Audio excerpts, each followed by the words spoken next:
Hello, I'm delighted to welcome you to my new show, AI and Human Insight. I'm Martha Little. This is kind of an experiment for me. I have been a podcast producer for many years for other people, and I thought I'd give it a shot for myself because I have a burning question, and that is the role of empathy in creativity, especially in this new era of AI. And I think everyone is worried these machines will overtake us, but what I'm really intrigued about is how empathy and creativity help keep us ahead of the game as humans, and in what ways, what sort of ways. So to suss this out, I talked to a whole bunch of different people. I'm looking at AI founders, people who create apps for people in the creative industries, such as music, film, advertising, marketing. And we look at these questions of whether AI is helping or hurting us. I'm delighted to start my show with someone who does think that human empathy remains essential in the AI area today. He is the founder of High Caliber AI and the author of The Non-Obvious Guide to Using AI. His name is David Berkowitz. Welcome to the show, David. Thanks for having me, Martha. Yes, great to have you. So as the audience may know, you're a mover and shaker in the world of marketing. And I am intrigued by this concept of synthetic audiences. As a marketer, you have to figure out who your audience is, right? And that's a key component of working with a client, I assume. So talk to me about that. What does that look like? Some benefits and some downsides. I think I know, but go ahead. Well, synthetic audiences is a fancy and kind of scary term, and in a way it should be scary because once you start thinking about this, it gets very weird very quickly, and I think it should make a lot of people uncomfortable. That doesn't mean it doesn't work, but this idea that I think a lot of marketers especially are used to at a basic level, because one of the first things I think like AI gurus and the other just like folks sharing tips would tell others how to do with ChatGPT is have AI take a certain persona, right? So maybe it's 25-year-old female comic collectors on the West Coast, and this is your target audience, right? And maybe it's CEOs or CFOs of Fortune 500 companies. And so assume this role. And now I'm going to have a conversation. I'm going to be interviewing you for a job or with you for a job. I'm going to be going and trying to pitch you something. I want to know what you ate for breakfast, right? And so that kind of role playing is the underpinning for where a lot of synthetic audiences are going. And it's almost this idea of taking focus groups that are fictitious, synthetic versions of people. It's almost like chatting with a bunch of bots that are assuming a certain personality and then saying, okay, well, I want to go and talk to this segment of shoppers now and see what they think. I'm going to launch a strawberry frosted version of this. So what do teenage girls versus work from home middle-aged dads think about the strawberry frosted version of this product that I have, right? And then how interested would they be in a Dubai chocolate version instead? So it doesn't replace everything in the real world, but it might directionally give you some ideas that you're not thinking about. And so some of that feedback, depending on their source of data and how it's built and how much it resembles the real world, some of the more sophisticated versions of these audiences are built based on direct survey versions. Like there might be synthetic Martha and synthetic David. Right. Ideally, we've given them permission to use us. Right. So yeah, and like this is an area where I don't think it's replacing focus groups overnight, but I think it's a very powerful tool. Mm-hmm. It sort of gives you the outlines of some possibility approaches. I understand that sometimes it doesn't capture the edge cases though, or the outliers, and those outliers might be important because why would you worry about that? it goes back to that old Henry Ford line, right? Like that people would have said they wanted a faster horse, not a car. And so yeah, you give them something new, like even just to use the Dubai chocolate example, like 2 years ago, a lot of people would be like, that doesn't sound very good, right? And then like people started tasting it and they're like, this is the best thing ever. And now it's on every dessert shop menu. And Gotcha. so yeah, if it's totally new, you look at the Oscars, like people would probably say, yeah, like Brad Pitt in a race car movie, that sounds really fun. Like people might look at the plot of like Hamnet or something like that and be like, do we really need some other Shakespearean period? Like, who's going to watch this thing? Right, Like this, right, this right. sounds so boring, and obviously, yeah, done quite well. Right. Okay, good. Interesting. So we talked briefly before about empathy and creativity, and I'm curious about your thoughts and experiences with AI, experiencing that idea of empathy, and I wondered if you could talk a little bit about that. Well, I mean, it's so fascinating on so many levels where empathy fits in and where it can help and where it can hurt. I think that there are lots of dangers of using AI as that sounding board, especially as we go down this path of AI companions, and it's an area I've looked at. Not only have I looked at this area quite a bit, I might be. I don't like to make a claim that I can't 100% back up, but I might be the very first patron who was at what was billed as the world's first cafe for humans to date AI bots that was set up in New York City a few weeks ago. And looking around, I had the first slot and there was no one else who was there, who wasn't working there. So I might have that honor, and I got to be quoted by a New York Times reporter who was there for the second shift. And your honor or notoriety, one or the other. Exactly. It was like a friend of mine who's, go figure, she's a comedian, Robin Gelfenbein. She convinced me that I had to do this, and she did it as well in that next shift. And even I was a bit wary of doing this in person, but I'm like, we're in this moment of time here where things are super weird. They're getting stranger. I rewatched that movie, Her, recently. Oh, yeah. Mm-hmm. And it got things so overwhelmingly right, just including just how sad this is, watching this very lonely man feel like he was in a relationship with his computer, his phone, with a bot, an algorithm. And we're seeing this now make the mainstream news, right? Like this is what we're dealing with today. And I think most of us would say in 2026, there's far more of a loneliness epidemic than I believe the movie Her came out in 2013, when we weren't talking about this, not anywhere near. So what did you learn? Because go ahead. You had some experiences beyond that. Well, what I learned is that it's very easy to dismiss a lot of the versions of this tech as boring. When I was having these dates with a video avatar, they spent so much time just commenting on like things in the background, or I would just go and like, I was kind of bored talking to these bots, and I'd kind of like look away for a sec, and they're like, it seems like you're troubled by this conversation. I'm like, no, you're just not giving me anything to work with.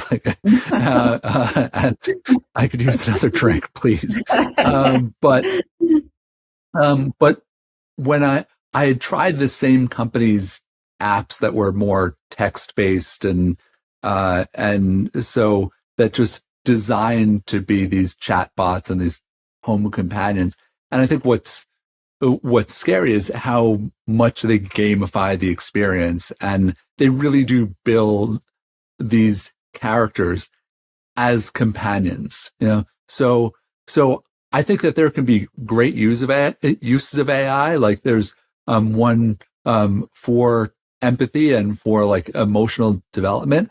There's an app that I've used quite a bit called Rosebud, rosebud.app. And it's a journaling app that has some therapeutic modalities built in. So I'm not going to say it replaces therapy. It's not the same as that trained human interaction. I think it does replace some bad therapists. And more importantly, this 24/7 access to something, right? Like, I was having this fascinating exchange with using it for some personal context, and so it gave me some wording where just like to use in a certain kind of fraught situation, and I said, "This wording is so good. Where did you get it from?" And you know what it said? It said, "I got it from you. You gave me all this material. I'm just putting it together." Interesting. And I'm like, this is really, and it's true. I had given it that material to work with, and it's been synthesizing this. And so now I can even use it as a sounding board and say, what was I feeling in that moment months ago, right? Like there's this parallel situation.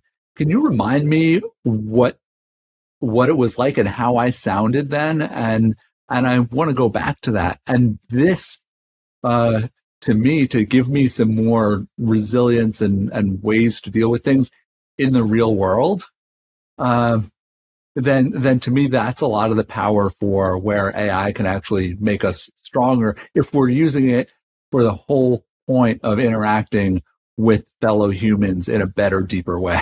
It's so interesting because, a lot of my work before this has been in empathic listening, and I've done some workshops for people and trying to train them how to listen and ask questions more proactively of their fellow humans, because I think that's potentially one answer to this feeling of loneliness. And what you're describing is essentially the AI teaching us to be large language learners, essentially, humans to up their game, because a therapist wouldn't necessarily give you a script. I mean, there's some of that probably in therapy, but to give you exact phrasing, exact language to be successful in a difficult situation is interesting. And you said, I think before in a conversation we had, that it was some insights that you hadn't gotten from a human therapist, if I'm correct. Yeah, and there are things like, I mean, it's funny how technology and art and all of this collide.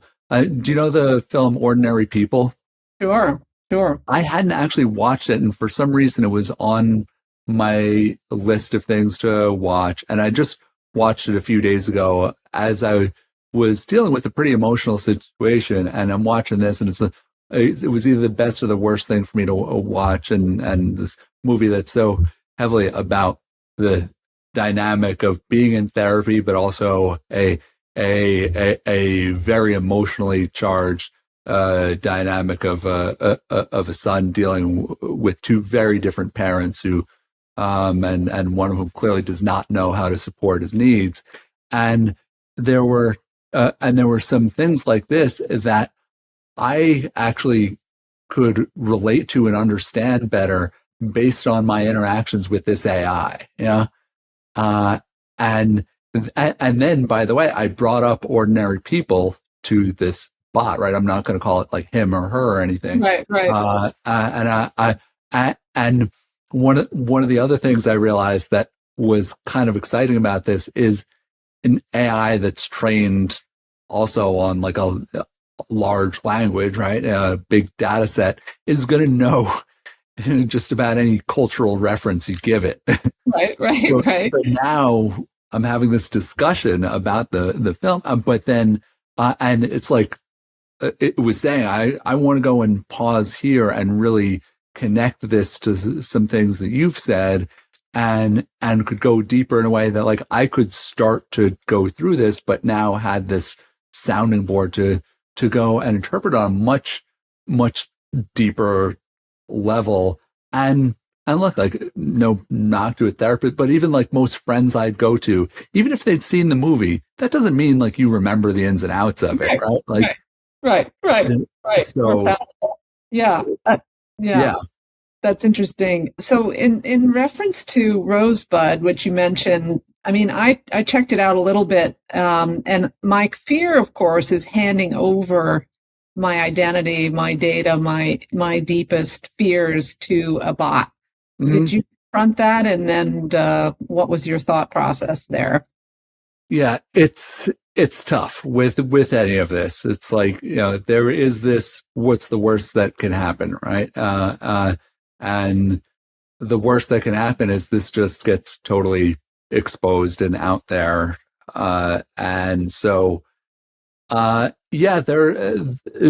I can't say it's without risk. And, I think that yeah, like, there's a lot that we've heard about as far as like some of these horror stories of AI where like you upload a document and there's something sensitive in it, and then like someone else on the other side of the world can essentially retrieve that.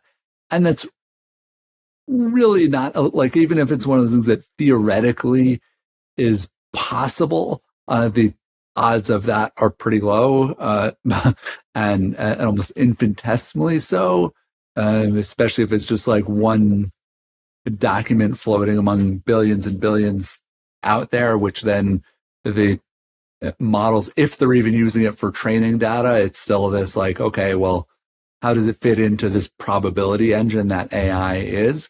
Um, but yeah, I mean, I think it's something that we all need to confront with all kinds of health data that Hmm. might share. 23andMe, the genetic site, went under new ownership. I had uploaded my DNA to 23andMe, and I'd actually met a long lost family member through there.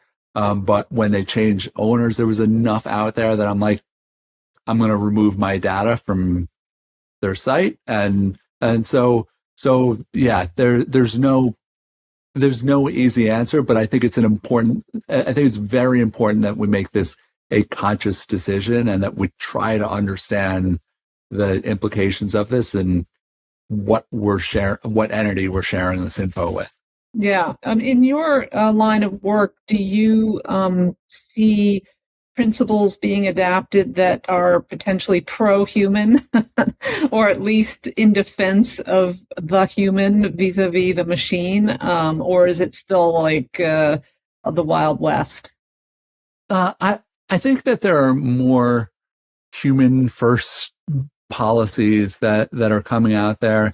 I think, I was also seeing some research the other day that a lot of the layoffs that are attributed to AI, they're attributed to AI actually because investors essentially like the story, and it's an easy story to tell right now, even if a lot of these jobs are not being replaced that much by AI. Hmm.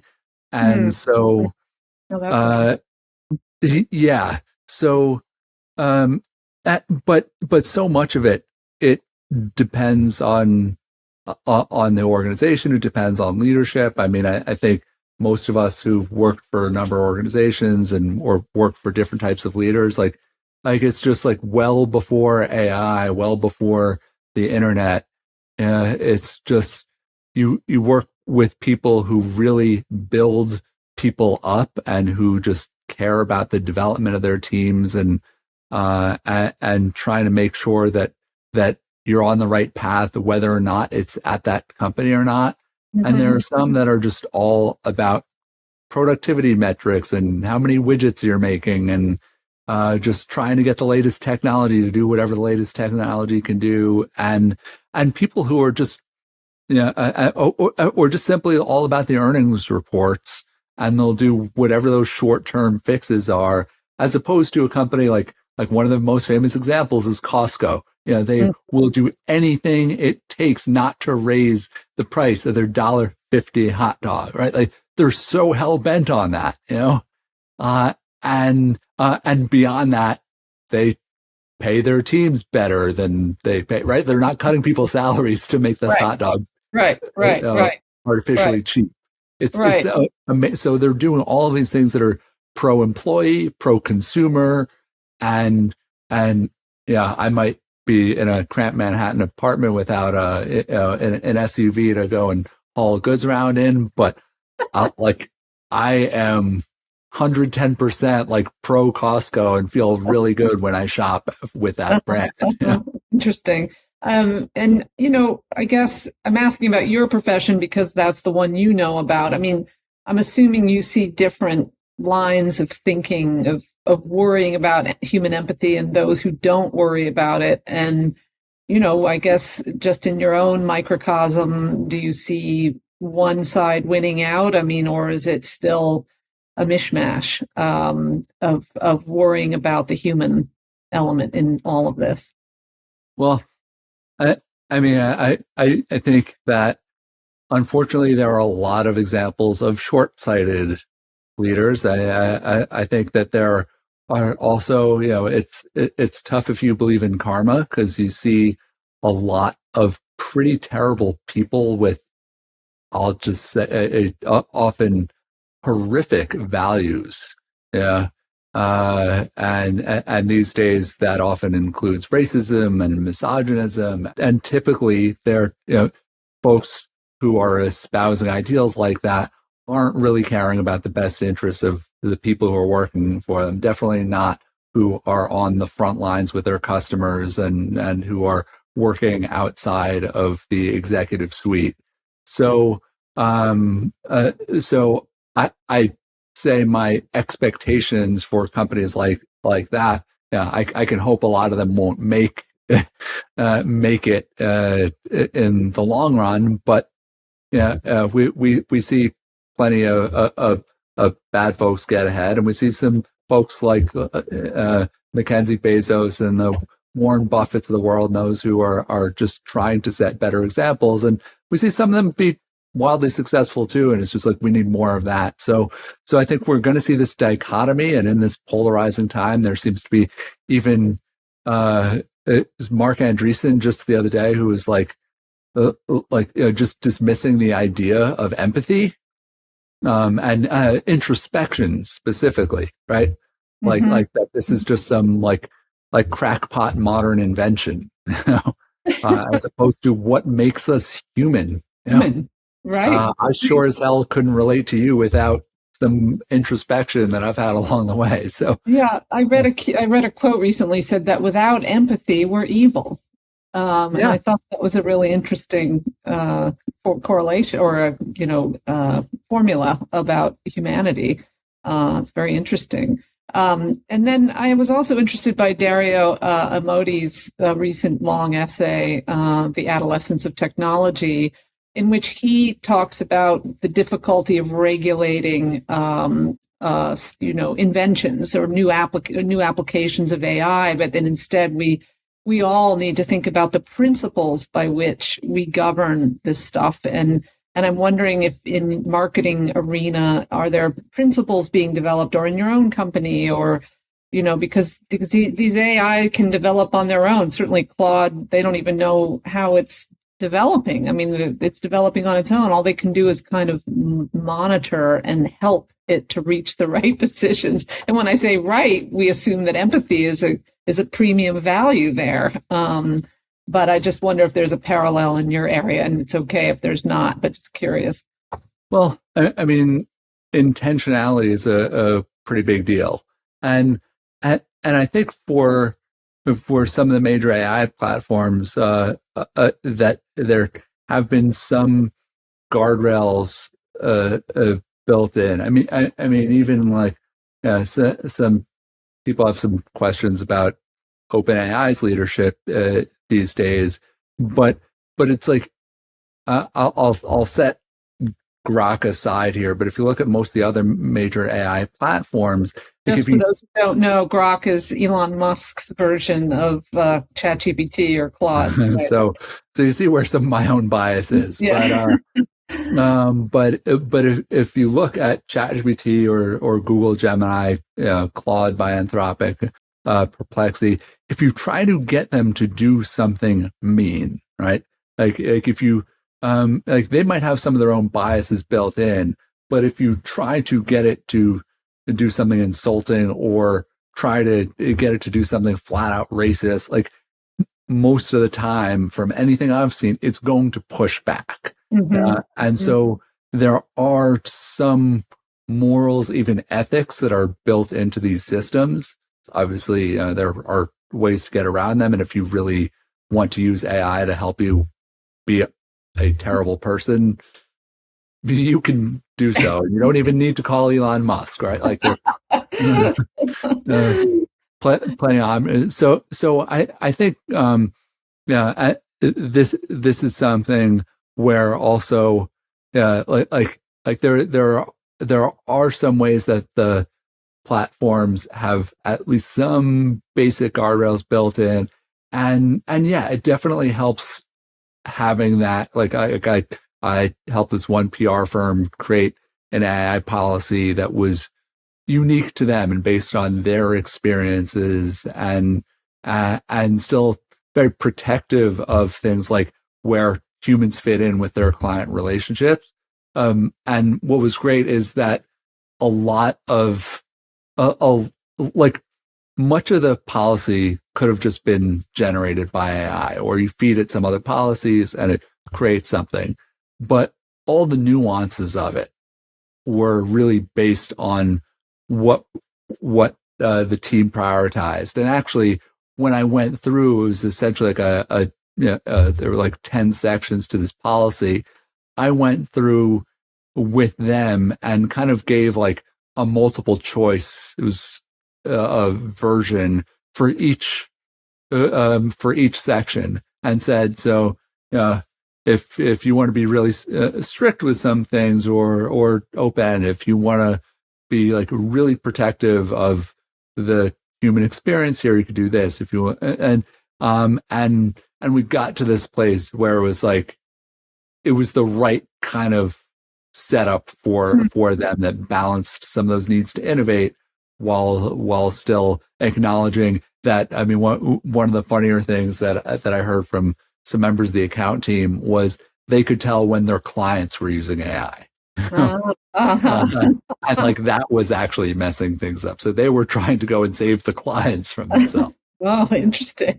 Yeah. Well, thank you. This has been great. Any other thoughts for the future? I mean, I know it's impossible to predict whether humans are going to become redundant or not, or our value systems. But again, thinking about Emodi's thought that we might reach singularity in the next year or two. I believe he says that, something, it may not happen, but we may be close where at least machines can start feeling empathy, maybe not have a conscience. Is that necessarily a bad thing? Any thoughts about that? Yeah, well, it's how we use it, because already with some of these basic companion bots, like they can fake empathy really well. Yeah, and so much can actually just go and make humans feel like we're so easily scripted, and that should be pretty scary. But also, I think what we really need to prioritize overall is the messiness and unpredictability of what it means to just deal with each other, and also be okay with the fact that there are people that we care about a lot that will do things in a way that make us scratch our heads, or sometimes don't even make us feel great, and we care about them, and hopefully they care about us, and we can learn to work with that, because that's what civilization and society and family and friendship are all about. And so it's unfortunately going to take a little bit more effort now, and I think it's this fascinating point where we've had like a century or so of of humans in societies all over the world that have gotten used to the idea of having more of a choice in their relationships, having way more choice in terms of careers, education. Like this is pretty new for most of us, for everyone on that scale of human civilization. And so now, like, we could lose a lot of what we fought for and worked really hard to get to. And so now it goes back to that intentionality, and we need to really be intentional about prioritizing those human relationships, especially when we don't understand each other and when things just feel so messy and challenging. Yeah, great. Well said. David Berkowitz, thank you so much. This has been a real pleasure to have you on the show. Thanks so much, Martha.